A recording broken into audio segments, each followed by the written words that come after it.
Dober večer tudi z komentatorskega mesta, drage gledalke in spoštovani gledalci. Stožice se polnejo, pred nami je največji dogodek, ki ga lahko na klubski sceni ponudi Slovenija. Po nekaterih statistikah že 160. medsebojni obračun Olimpije in Maribora, sicer pa se največ omenja številka 132, toda to na koncu niti ni najbolj pomembno.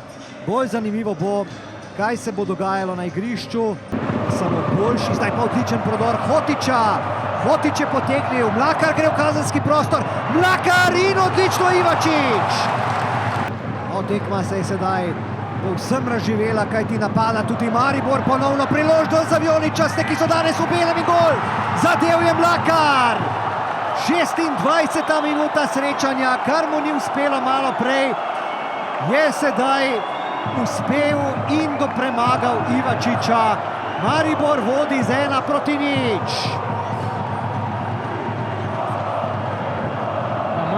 Mariborčani so tu nekako... Dervišević je začel tu akcijo, potem pa krasna žoga. In morda je prav Hotić eden tistih, ki so prevesili tehtnico na stran Maribora. Padel je zdaj Savić in 11 metrovka za Olimpijo.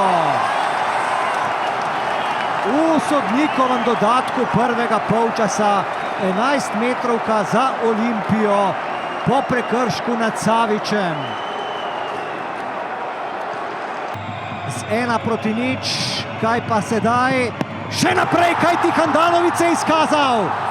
V 48. minuti je Handanović ubranil 11 metrovko Roku Kronavetru. Da se je trener Milanič čudi.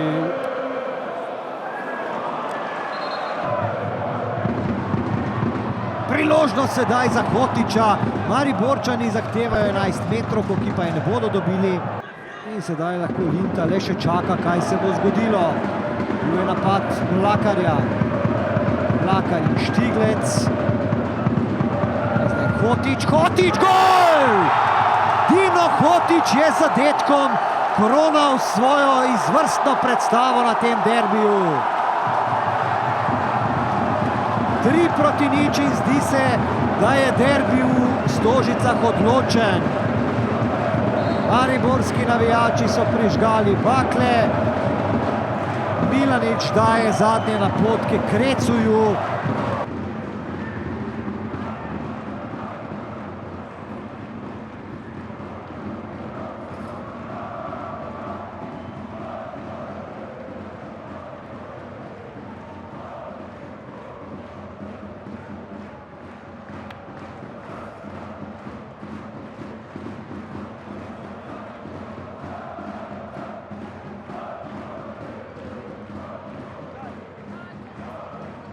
Jeste težak poraz, nezadovoljan sam rezultatom, delimično sam nezadovoljan i igrom, naročito u drugom poluvremenu, ali pre svega čestitke Mariboru na pobjedi. Opet sa druge strane neću i niti imam šta da zamerim svojim igračima. Sigurno su hteli najbolje, hteli su da pobjede.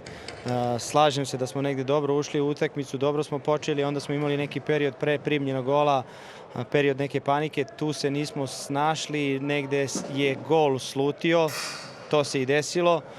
Međutim, uspeli smo da se vratimo, uspeli smo da opet dominiramo drugi deo prvog poluvremena, imali šansu za izjednačenje, nismo dali. Verovatno da smo dali gol iz tog penala, utakmica otišla bi u nekom drugom pravcu. Kao što ste i sami vidjeli, početak drugog poluvremena ne sluti na dobro, odmah primamo rani gol. Igrači malo psihološki padaju, gube samopouzdanje, odstupaju od nekog ideja i sistema igre. Hoće više individualnim akcijama da nađu put do mreže, imaju želju sigurno da to negdje preokrenu. Mislim da smo negdje imali šanse da damo neki gol, ali to je fudbal i šta da radimo. Zelo odlično. Dejansko si sam ne bi mogel boljšega scenarija želeti glede na to, da imamo zdaj 2 dni prosta po dolgem času.